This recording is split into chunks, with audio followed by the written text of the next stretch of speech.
Willowbrook, Ohio, was a small town where the beauty of the seasons changed quietly. Claire Wilson found true fulfillment in her daily work as a nurse at the local general hospital. Her routine consisted of sending her 6-year-old son Daniel off to school in the morning, finishing her shift at the hospital, and then waiting for her husband, Andrew, who worked as a construction site supervisor, to return home. "Mom, look! I drew this at school today." Daniel held up a colorful crayon drawing with a pure smile on his face. It showed a dog, a cat, and a family surrounding them. Claire gently stroked her son's head as she pinned the drawing to the refrigerator. "That's a lovely picture, Daniel. Dad will be so happy when he sees it." However, lately Andrew hadn't been showing as much interest in his son's artwork as before. About 6 months ago, changes had begun to appear in him. With the excuse that work was busy, he was coming home later and increasingly spending weekends away from home, saying he had to go to work. Claire's parents, Harold and Ruth Carter, lived in a quiet residential neighborhood in the same town. Now retired, their greatest joy was spending time with their grandson Daniel. At least that's how it appeared.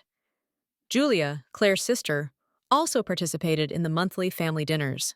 Julia had found success as a sales representative for a major furniture manufacturer in Columbus. Enjoying her single and free lifestyle, she was a stark contrast to her sister's domestic life. "Claire, what do you think of this children's chair? It's from our new line and it's selling really well." Julia had spread out the latest product catalog at last month's family dinner. At that moment, Claire thought she caught Julia giving Andrew a special look, but she convinced herself it was just her imagination. "It's lovely. I'm sure it would be perfect for Daniel." That night, as usual, Daniel was cuddling with his grandparents, sitting on Harold's lap as he read a picture book. However, Claire had noticed Julia giving Daniel cold glances several times. It was momentary, and she thought she might have been mistaken, but something about it left her with an uncomfortable feeling. On the drive home, Andrew was silent. When Claire asked, "What's wrong?" he replied, "I'm just tired." Daniel had fallen asleep in the back seat. "Dad, are you busy lately?" To Daniel's question, Andrew answered briefly through the mirror, "Yes, we have a big project." The following week, Harold called. "Claire, how about going hiking with the family this Saturday? Julia will be there too. Let's all enjoy nature together for the first time in a while." "That sounds nice. Daniel will be thrilled." Can you imagine making $10,000 a month just from YouTube, all from home? That's exactly what I did with Stories. No face, no voice. Check the link in the description if you're curious. "I'll ask Andrew too," Claire suggested it to her husband. Surprisingly, Andrew, who would normally decline, saying, "I have work," answered, "Let's go." Daniel, who loved nature, was excited about the family hiking trip. "Yay! We're going to the forest. Will we see animals too?" However, the day before departure, Andrew called. "I'm sorry, but urgent work came up. You all go without me." Claire was disappointed, but resolved to cherish the time with her son. "It's okay, Daniel. Let's enjoy ourselves even without Dad." Daniel looked a bit sad, but quickly recovered his spirits. The morning of the hike dawned with a clear blue sky. Claire got up early to prepare Daniel's lunch and packed drinks, snacks, and a first aid kit into a small backpack. As a nurse, she always prepared for emergencies. "Daniel, are you ready?" Daniel came bounding down the stairs, wearing a small jacket and hat, his eyes shining with excitement. "All ready, Mom. I brought my magnifying glass too. I'm going to observe insects." Claire smiled at her son's curiosity and pure joy. Though she regretted that Andrew wasn't with them, she was determined to cherish this mother-son time. The doorbell rang, and when Claire opened the door, her parents' car was parked outside. Her father, Harold, was in the driver's seat, her mother, Ruth, in the passenger seat, and Julia in the back seat. Everyone was dressed for the outing, with Julia in particular wearing expensive hiking boots and stylish outdoor wear. "Good morning, Claire. What wonderful weather we have." Her father Harold's voice sounded unusually cheerful. As Claire and Daniel got into the back seat with Julia, Claire noticed something different about the atmosphere. Her parents exchanged brief glances, and Julia was strangely tense, staring at her cell phone. "So Andrew couldn't make it after all," Julia said. There seemed to be something hidden in her voice that Claire couldn't quite make out. "Yes. He said urgent work came up. It's disappointing, but it can't be helped." "Yes, it can't be helped." Julia's response seemed a bit too quick. As the car left town and climbed the mountain road toward the forest, her parents were unusually talkative. Ruth in particular kept repeating, "Today will be a special day." Claire felt uncomfortable with these words, but thought it was just expectation for a pleasant family outing. Daniel was absorbed in the scenery outside the window, pointing at passing trees and rocks, and repeatedly asking, "What's that? And what's this?" Grandfather Harold answered his grandson's questions more enthusiastically than usual, occasionally exchanging glances with Ruth through the rearview mirror. After driving for about an hour, the car turned onto a narrow, unpaved road. Claire realized this was an unfamiliar route. "Dad, where are we going?" When Claire asked, Harold shrugged. "I found a different route. It's a place tourists don't visit much. The view is amazing." The car finally stopped at a small, undeveloped parking area. There were no other cars around, and silence dominated the area.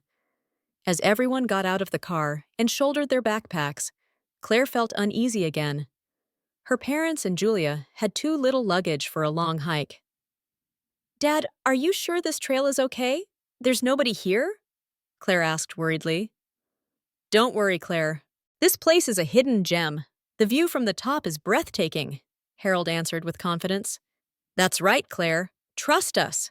We just wanted to show you a special place," Ruth added. Her voice was gentle, but her eyes seemed to be saying something else. Daniel was already under a nearby tree, searching through fallen leaves. "Mom, look! I found a pretty stone!" Claire went to her son and shared in his small discovery. Meanwhile, Julia kept checking her phone repeatedly. "Julia, you keep looking at your phone. Are you in contact with someone?" When Claire asked, Julia looked up with obvious surprise. "Huh? No, I was just checking the time."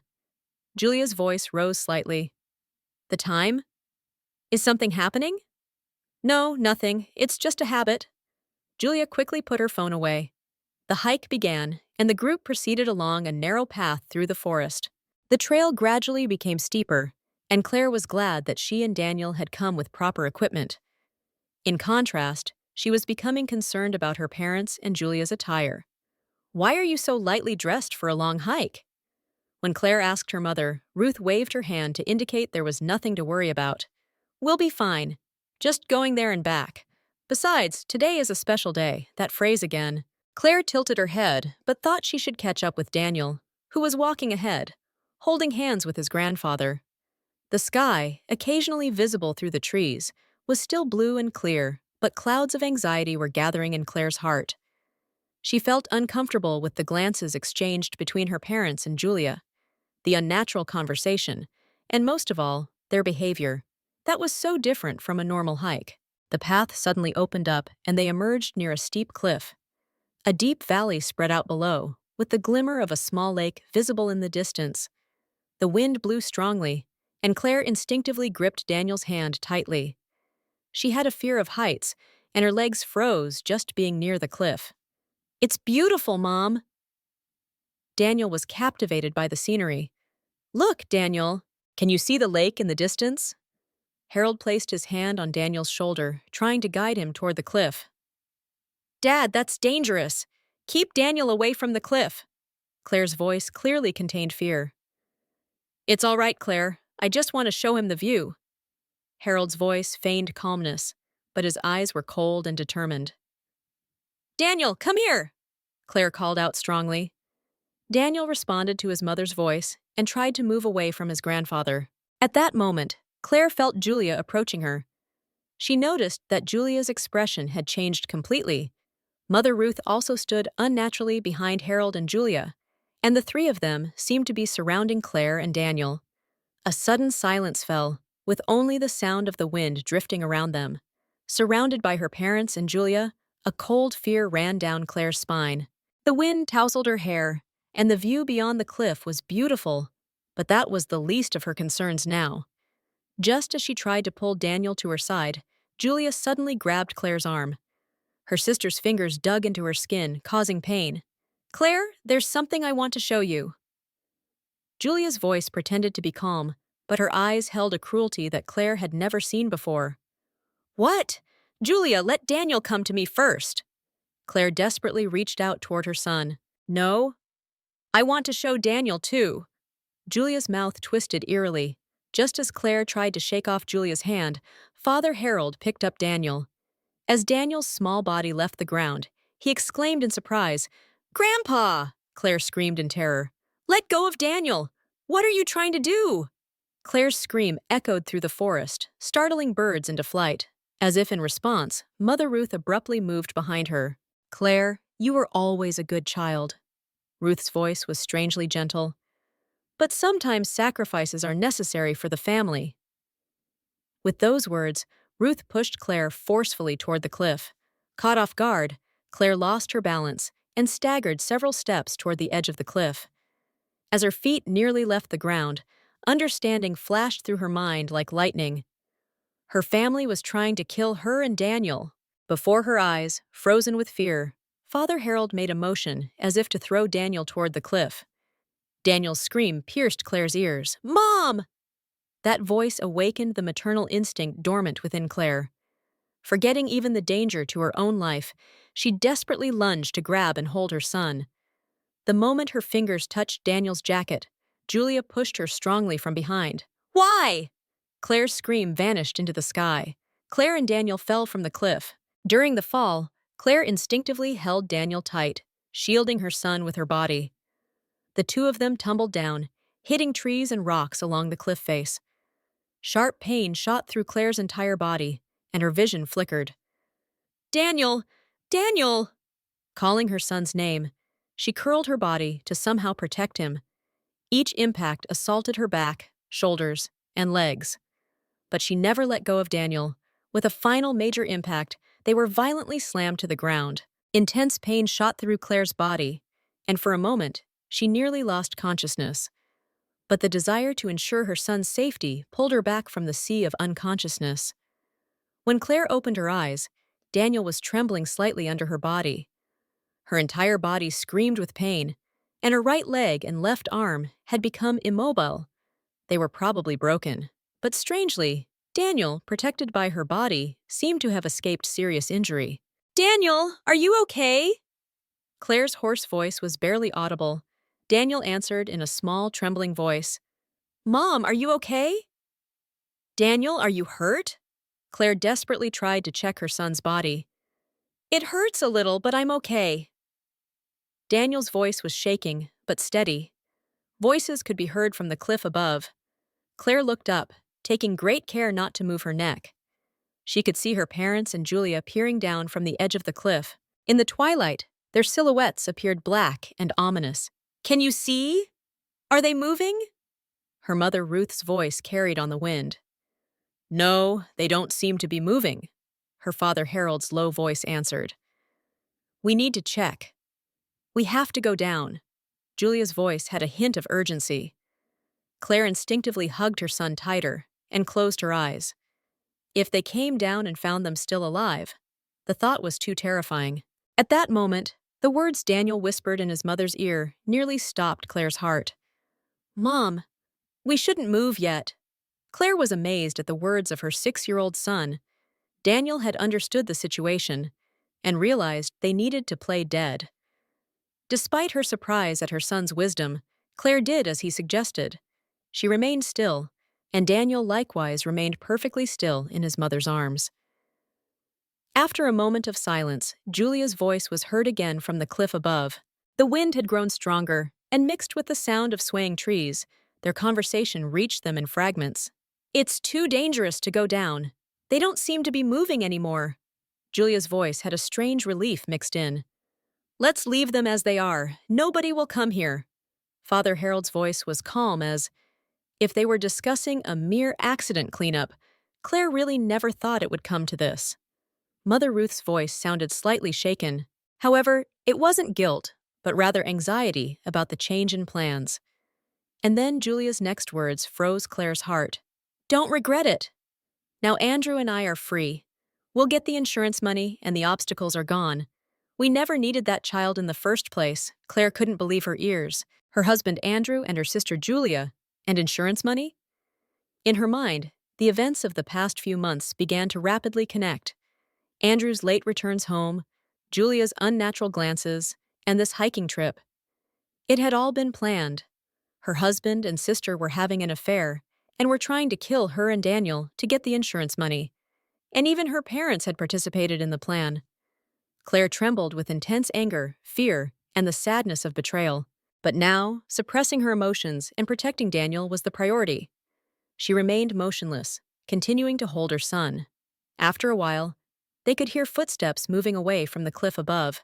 Claire and Daniel continued to play dead until they were sure the others had gone.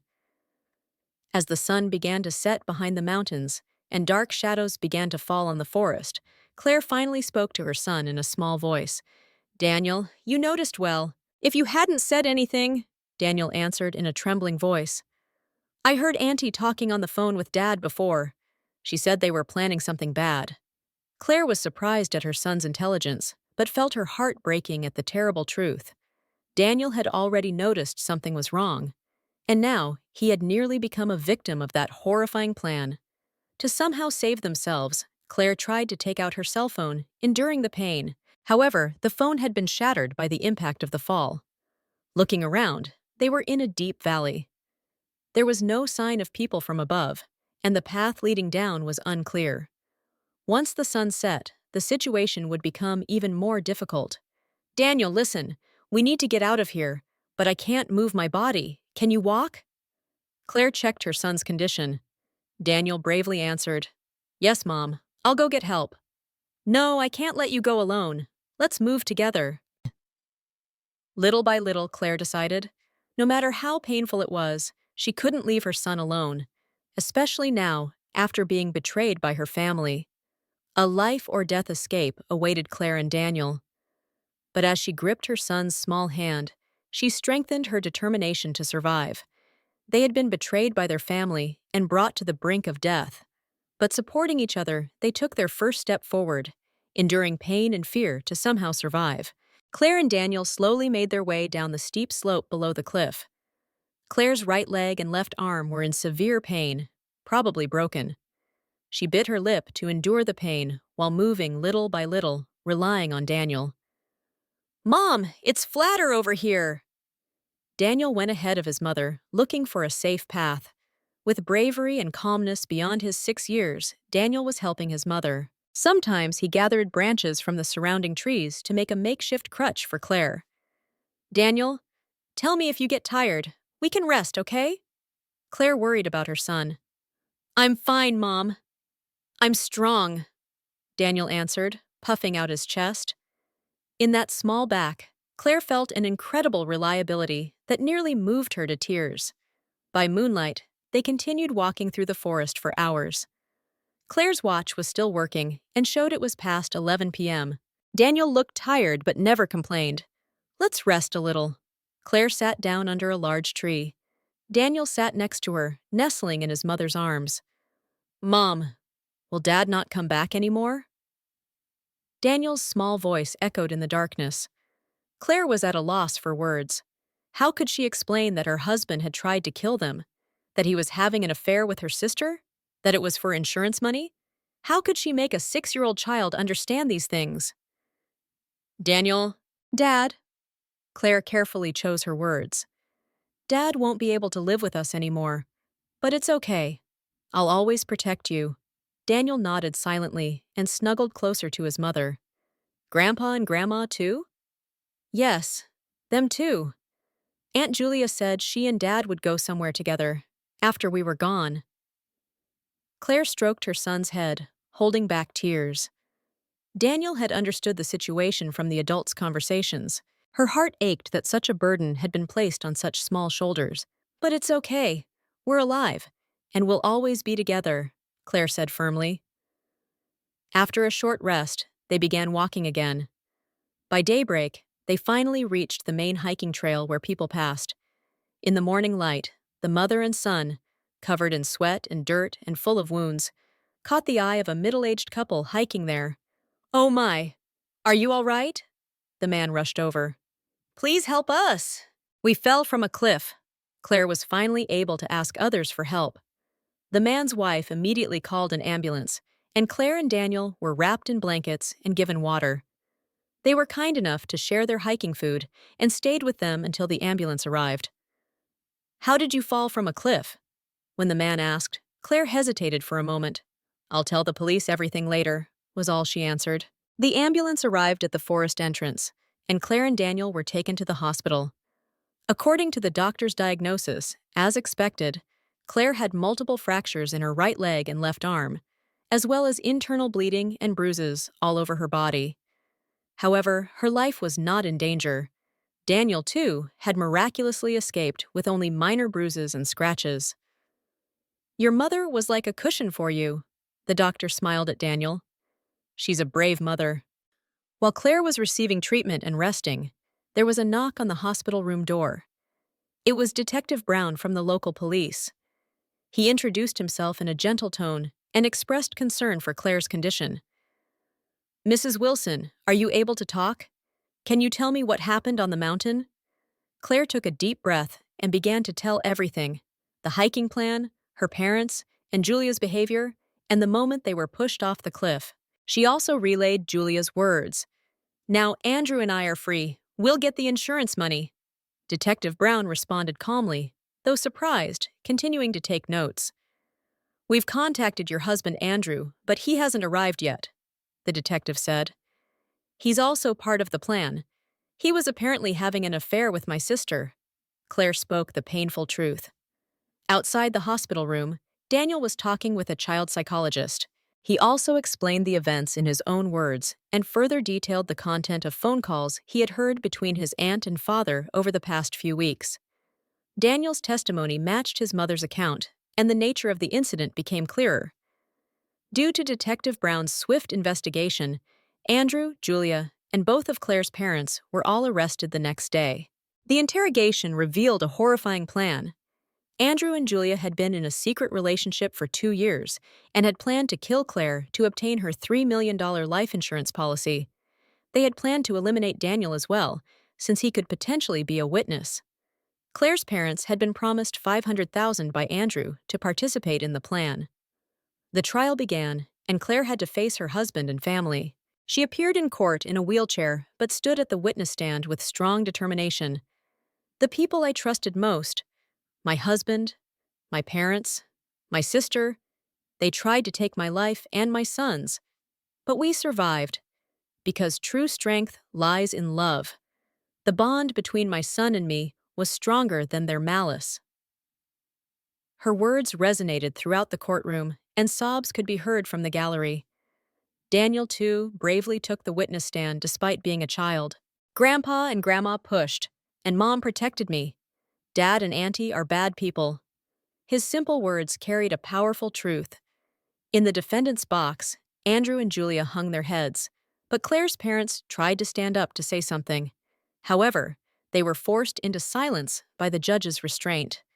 As a result of the trial, Andrew, Julia, and both of Claire's parents were all found guilty. Andrew and Julia received 25-year prison sentences for attempted murder, and Claire's parents were sentenced to 15 years. When leaving the courthouse, Claire was now using crutches. Her body was gradually recovering, but the wounds in her heart didn't seem likely to heal easily. Nevertheless, she gripped Daniel's small hand firmly, determined to move forward, step by step, toward a new future. "Mom, what are we going to do now?" Daniel asked. "A new beginning, Daniel. We're going to start a new life. Just the two of us."